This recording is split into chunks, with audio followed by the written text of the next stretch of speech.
नमस्कार दोस्तों, कैसे हैं आप सभी। मन की बात भावना के साथ आज के इस एपिसोड में आप सभी का स्वागत है। और 3-4 दिन से ना हमारी फैमिली में शादी चल रही थी। मेरी नीस की मैरिज थी। हमारा आना जाना, थकावट, आज तो बहुत थकावट हो गई थी। मेरे को लग रहा था पता नहीं मैं सेशन कर भी पाऊंगी नहीं। थैंक गॉड मैं शाम को सो गई और मैंने रेस्ट कर लिया और मैंने कहा कि नहीं, अब इंस्टा लाइव हो जाएगा, मैं स्किप नहीं करूँगी। तो मैं आज आपके सामने बैठी हूँ और मैंने बड़े अच्छे से मैरिज को एंजॉय किया। कहते हैं जब फैमिली का कोई फंक्शन आता है ना, पुरानी यादें ताज़ा होती हैं। हम अपने फ्रेंड्स से मिलते हैं, फैमिली मेम्बर से मिलते हैं, क्योंकि आजकल तो मिलना मिलाना तो बहुत ना के बराबर हो गया ना। कोई कब मिलता है, कोई मिलता है। वो पहले वाले फंक्शनों वाली बात ही नहीं रह गई है कि 10-10 दिन पहले शादी चल रही है, आपके फंक्शंस चल रहे हैं और आप फ़ोनों पे बात कर रहे हो, टच में हो। अब वो सब एक लोक दिखावा हो गया है। कोई किसी को किसी से कोई मतलब नहीं है। कोई कितने अगर 4 दिन का फंक्शन है तो कोई 1 दिन आ रहा है, कोई 2 घंटे के लिए आ रहा है। ये सब कुछ चलता रहता है। और पर मैं तो ये कहूँगी कि अपनों के घर में जब शादी हो ना, ज़रूर जाना चाहिए, इन्जॉय करना चाहिए, लोगों से मिलना चाहिए। पुरानी यादें ताज़ा होती हैं। मैं तो अपनी पुरानी यादें ताज़ा कर रही हूँ, अपने फ्रेंड्स से मिल रही हूँ। और जब आप अपने नेटिव प्लेस पे जाते हो तब तो और भी ज़्यादा खुशी होती है कि वाह, मज़ा आ गया। वहाँ की बातें, वहाँ की हवा।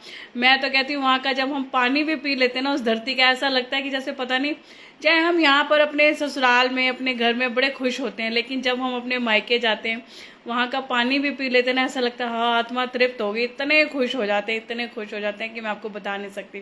कुछ ऐसा ही एक्सपीरियंस मेरा रहा। और शादी बहुत अच्छे से हुई। मेरी नीस बड़े अच्छे से अपने विदा हो गई और वो अपनी लाइफ में, मैं उसको ब्लेसिंग्स देती हूँ कि अपनी लाइफ में खूब खुशियाँ पाए, दोनों खूब अपनी लाइफ को स्टार्ट करें। तो चलिए चलते हैं आज के टॉपिक पे। और हमारा आज का जो टॉपिक है ना, मन की बात भावना के साथ, इतना डीप, इतना गहरा टॉपिक है। आपकी आंखें खुल जाएंगी कि मैम आज ये क्या दे दिया हमको, क्या ऐसा बता दिया जो हमें अपनी ज़िंदगी की, हमारे हार्ट को टच कर गया। आपने तो आज ऐसा टॉपिक हमें बता दिए। तो चलते हैं आज के इस टॉपिक पर। कथारसिस, हिंदी में कहते हैं रेचन, इसको समझते हैं। अगर मैं आप लोगों को कहूँ कि 2 डिफरेंट लैंग्वेज के लोग आमने सामने बैठे हैं, आपके सामने 2 डिफरेंट लैंग्वेज के लोग आमने सामने बैठे हैं। मान लो कोई बंगाली बैठा है और आप हिंदी में बात करते हो। अगर वो अपनी बंगाली में बात कर रहा है, क्या आपको समझ में आएगी? क्या आपको वो लैंग्वेज समझ में आएगी? नहीं आएगी। ऑब्वियस ही बात है कि आपको नहीं समझ में आएगी। क्यों? क्योंकि आपने कभी उस लैंग्वेज को समझा नहीं, जाना नहीं, आपके माइंड को पता नहीं, इसलिए आपने उसको अपनी रूटीन में लाए नहीं। क्योंकि आप तो अक्सर, हम लोग हिंदी, इंग्लिश, ये 2 लैंग्वेज को यूज़ करते हैं पूरे वर्ल्ड में। इंग्लिश ज़्यादा चलती है अगर हम बाहर के कंट्रीज़ में कहें तो हमने जब किसी चीज़ को समझा नहीं, जाना नहीं, तो हम उसको ले भी नहीं सकते हैं। तो हमारा जो माइंड है ना, हमारा माइंड भी कुछ इस तरीके से ही काम करता है कि वो किस पे कैसे चलता है, हमारे थॉट्स पे, हमारे इमोशंस पे, हमारी फीलिंग्स पे, कि किस तरीके से जैसे ही वो वहाँ उसकी थॉट्स को, उन इमोशंस को जो फील करने लगेगा, जैसे ही हमारे माइंड में उसकी इमेजेस बनने लगे, इमेजेस आने लग जाएंगी, तो हम उसको उस तरीके से, हमारा बॉडी का एक एक सेल उस तरीके से काम करना स्टार्ट कर देगा। आज मैं ना आपको लाइफ के कुछ ऐसी चीज़ों को शेयर करने वाली हूँ कि एक नर्स थी, ब्रॉनी वेयर करके, एक नर्स थी ब्रॉनी वेयर करके। उनकी रिटायरमेंट बिल्कुल नज़दीक थी। तो उनकी रिटायरमेंट के टाइम पर हॉस्पिटल वालों ने उनकी जो ड्यूटी थी ना, पीसीयू इंटेंसिव केयर में, वहाँ पर उनकी ड्यूटी लगा दी। तो वहाँ पर उस नर्स ने क्या देखा कि एक होता है आईसीयू और एक होता है पीसीयू। जो आईसीयू होता है ना, वहाँ पर वो लोग होते हैं जो ऑपरेशन के बाद शिफ्ट कर दिए जाते हैं रिकवरी के लिए। और जो पीसीयू होता है ना, प्रोग्रेसिव केयर यूनिट, उसके अंदर क्या होता है कि वहाँ वो लोग होते हैं जो बिल्कुल लास्ट स्टेज पर होते हैं, जिनकी ज़िंदगी को कह दिया जाता है 2 घंटे, 2 दिन और पता नहीं कितने मिनट। तो उस जो नर्स वहाँ पर होती हैं ना, ब्राउनी वेयर करके, वो कहती हैं कि उन्होंने ये रियलाइज़ किया कि वहाँ पर कोई मिलियनर आए, मिलियनर हो, मल्टी मिलियनर हो, बिलियनर हो, वहाँ पर जो भी पेशेंट आ रहा था उसका 5 रिग्रेट होते हैं। हर इंसान के अपनी ज़िंदगी के 5 रिग्रेट्स होते हैं। ये 5 regrets of dying Bronnie Ware की बुक है, अमेज़न से आप ऑर्डर करके इसको पढ़ भी सकते हैं। जिसने इस बुक को पढ़ लिया उसके दिल को छू जाएगी। मैं कहती हूँ इस बुक को ज़रूर पढ़िएगा।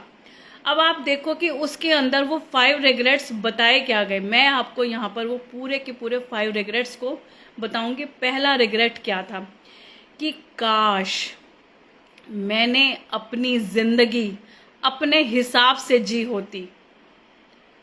आज मैं यहाँ पर पीसीयू में पड़ा हूँ अकेला और मेरे पास कोई नहीं है। बाहर मेरे लिए लोग ये वेट कर रहे हैं कि अभी खबर आई, कि अभी खबर आई।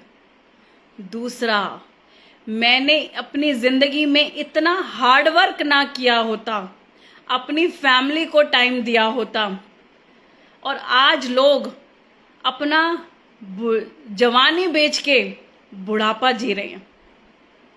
तीसरा, काश मैंने अपनी फीलिंग्स शेयर कर दी होती, किसी को माफ़ कर दिया होता और किसी से माफ़ी मांग ली होती।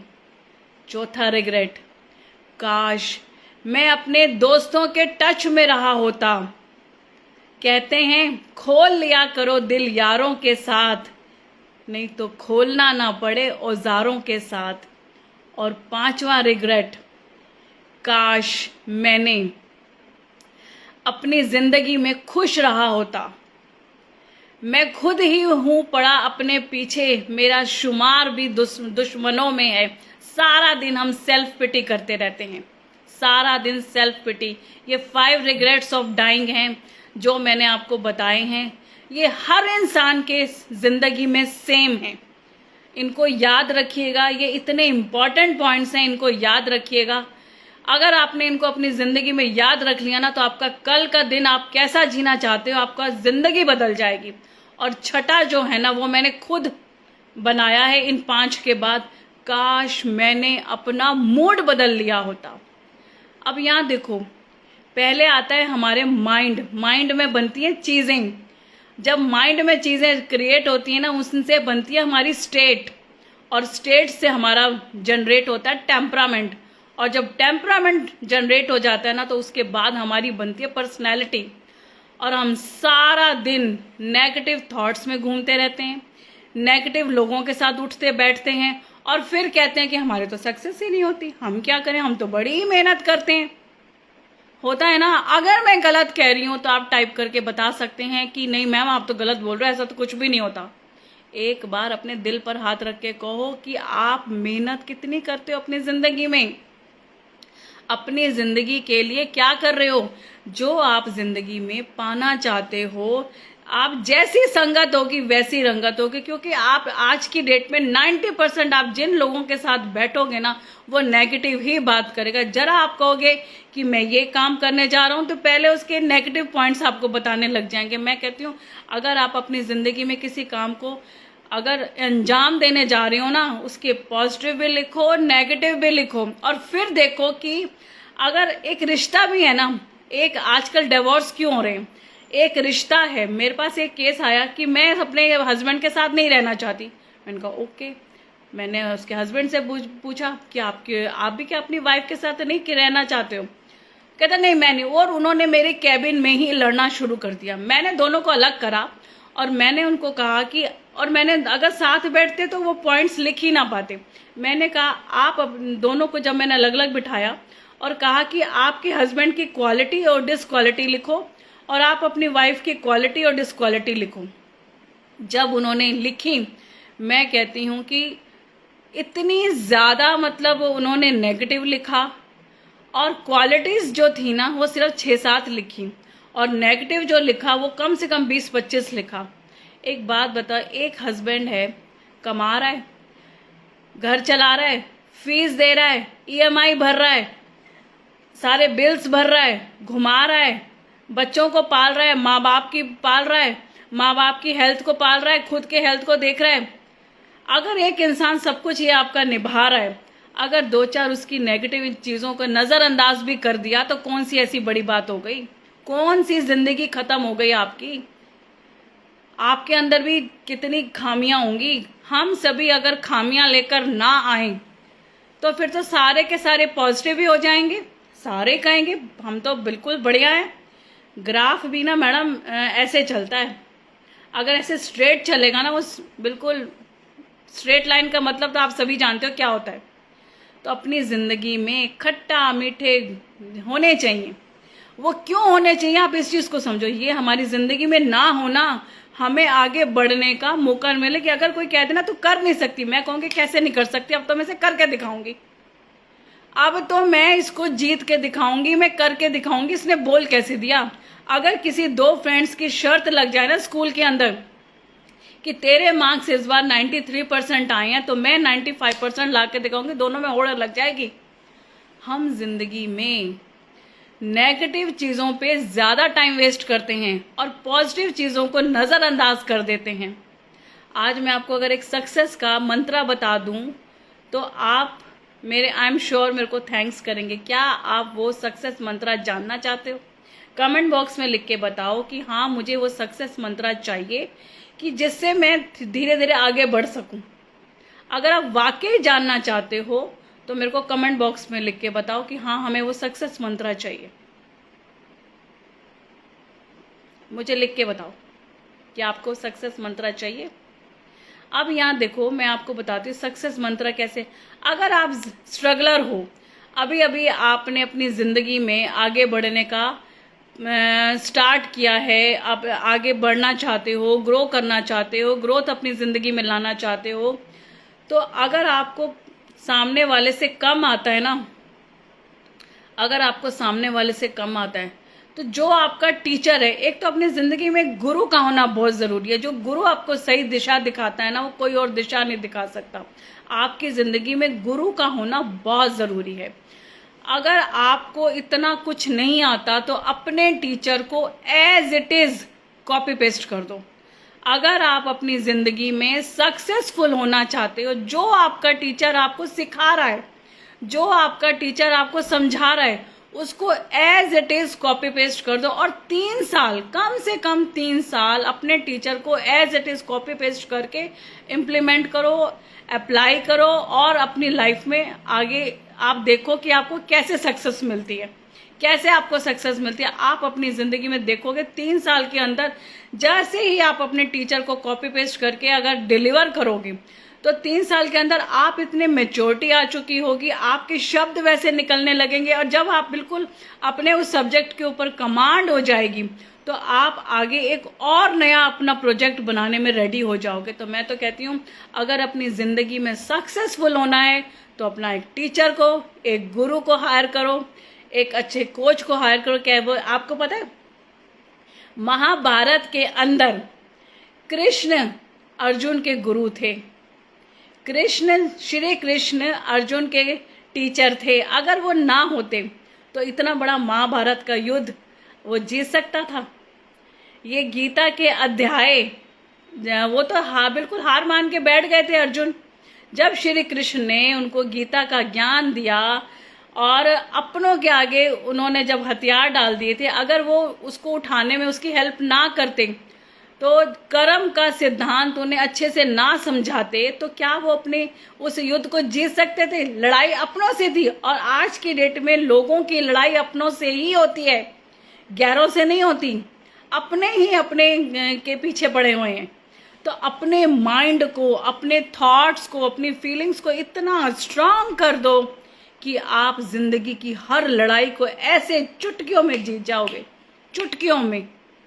फिर आपको पता चलेगा अरे ये तो बड़ा इजी था, अरे ये तो बड़ा इजी था। जितने भी हमारे जिंदगी में जुड़े लोग हैं, माता पिता हों, भाई बहन हों, रिलेटिव्स हों, हमारे सराउंडिंग में हमारे कोचेज हों, मैं यहाँ पर कहती हूँ ये हमारी तस्बीह समझते हैं ना, माला, ये हमारी तस्बीह के वो दाने हैं।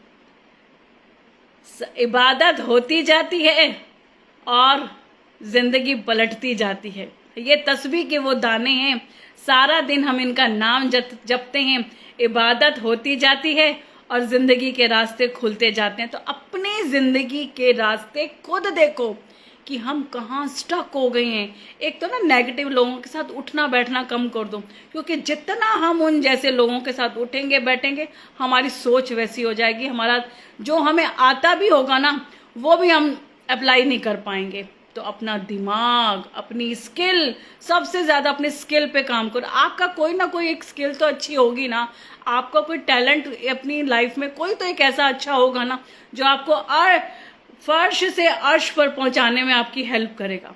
अगर आपको नहीं पता तो अपने टीचर से पूछो, उनके साथ बैठ के एनालिसिस करो कि मेरे अंदर ये क्वालिटीज हैं, मैं ये कर रही हूँ, अब बताओ मुझे और क्या बढ़िया करना है और मुझे अपने अंदर क्या चेंजेस करने हैं। ये आपको अपने अंदर एनालिसिस करना पड़ेगा। जब तक ये एनालिसिस आप नहीं करोगे ना, आप जिंदगी में कभी सक्सेसफुल नहीं हो सकते। आप ये देखो कि उन्होंने जो ये लिखी है, नर्स ने ये वाली बुक, उन्होंने इतनी डीप इस बुक को लिखा कि मैं आपको बता नहीं सकती। मैंने ये बुक पढ़ी है और आप भी ज़रूर पढ़िएगा, 5 रिग्रेट्स ऑफ डाइंग। तो आपको पता चलेगा कि किस तरीके से लाइफ जितनी हसीन दिखती है ना उतनी स्ट्रगल ज़्यादा होती है, और ज़िंदगी में स्ट्रगल अगर ना हो तो ज़िंदगी स्ट्रेट लाइन होती है। इसलिए वेव्स ऐसे होने चाहिए।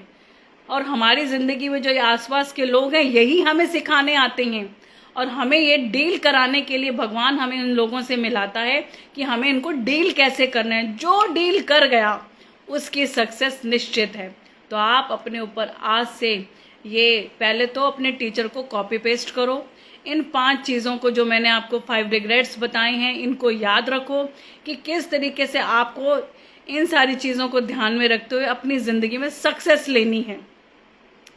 और ज़िंदगी में ग्रैटिट्यूड, शुक्राना, मैं कहती हूँ अगर कोई आपके साथ नेगेटिव भी करता है ना, मैं कहती हूँ उसका भी शुक्रिया अदा करो कि तेरी वजह से मुझे गलतियों का पता चला कि ये गलती अगर हुई है तो मैं ज़िंदगी में दोबारा इसको रिपीट नहीं होने दूंगी। ये हमें पता चलता है कि अगर कोई नेगेटिव हमारे साथ टकराया है तो ये हमें ज़िंदगी में लेसन देने के लिए, सिखाने के लिए आया है कि अगर ऐसे भी लोग टकर जाएं तो डील कैसे करना है। ये नहीं कि हाँ जी अपना सर गर्दन कटाने के लिए हम बैठे नहीं ना, उसको हैंडल कैसे करना है। भगवान ने हमें बुद्धि दी है, सोचने की क्षमता दी, हम जानवर थोड़ा ना, हमें भगवान ने सब कुछ दिया है, सोचने समझने की शक्ति दी है, तभी तो हम इंसान हैं, ह्यूमन बीइंग हैं। तो इसलिए इन चीज़ों को ध्यान रखिए और अपनी ज़िंदगी में अप्लाई करिए, फिर देखो आपकी ज़िंदगी कितनी खूबसूरत होती है। एक बार अपनी आइज़ क्लोज करिएगा, close your eyes, breathe in and out, breathe in and out, breathe in and out and relax। जो भी आपके माइंड में थॉट आ रहा है, चाहे वो पॉजिटिव है नेगेटिव है, आने दीजिए। क्लोज योर आइज, एकदम शांत। जो भी थॉट आपके मन में आ रहा है आने दो। और अब आपने सोचना है कि मुझे अपनी ज़िंदगी में खुशियाँ कैसे लानी है। जैसी खुशी आप पाना चाहते हो, जैसे एक बच्चा 10th का बोर्ड का उसका रिज़ल्ट आता है, उसको आने के बाद 98% के बाद उसे खुशी होती है, पूरे घर में खुशी का उल्लास हो जाता है, उसी तरीके से आप अपनी जिस भी प्रोजेक्ट को सक्सेसफुल करना चाहते हो उसको ऐसे विजुलाइज करो कि वो सक्सेसफुल हो चुका है और आप अपनी फैमिली के साथ उसको सेलिब्रेट कर रहे हो। और कैसे सेलिब्रेट कर रहे हो, आप उसको होता हुआ देख रहे हो, केक आपने काट रहे हो, अपनी फैमिली के साथ आउटिंग पे जा रहे हो, सेलिब्रेट कर रहे हो और ये सेलिब्रेशन आपकी सक्सेस का है। यस, मुझे सक्सेस मिल चुकी है, तथास्तु तथास्तु तथास्तु। And open your eyes. I hope आपको ये विजुअलाइजेशन बहुत अच्छी लगे, एकदम रिलैक्स हो गए होगे। और आज का हमारा सेशन यहीं तक था, तो बने रहिए मन की बात भावना के साथ। कल फिर मिलते हैं 8 बजे, नया टॉपिक, नया दिन। शुक्रिया। God bless you. Have a nice day. Thank you.